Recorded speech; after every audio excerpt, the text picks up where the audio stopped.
নমস্কার। আজকে বছরের শেষ দিন। সকলকে প্রভাতী শুভেচ্ছা জানিয়ে একটা গুড ভাইবস নিয়ে দিন শুরু করলাম সকালবেলা। বিটরুট, কমলালেবু আর আমলকির জুস ব্রেকফাস্ট হিসেবে খেয়ে নিলাম।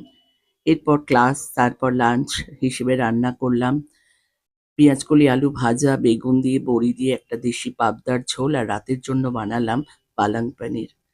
দুপুরবেলা লাঞ্চে গরম গরম ভাতের সঙ্গে ভালোই হলো লাঞ্চটা। বছর শেষ হয়ে গেল, আরেকটা নতুন বছর আসতে চলেছে।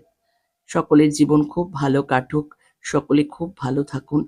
আপনাদের সকলকে জানাই বছরের অগ্রিম শুভেচ্ছা। সন্ধেবেলা একটু ফিশ ফ্রাই খেয়েছিলাম, আর ডিনার তো অ্যাজ ইউজুয়াল রুটি, পালং পনির, নতুন গুড়ের সন্দেশ। আশা করি আপনারা সকলে ভালো আছেন, ভালো থাকবেন, ভালো থাকুন, সকলকে ভালো রাখুন।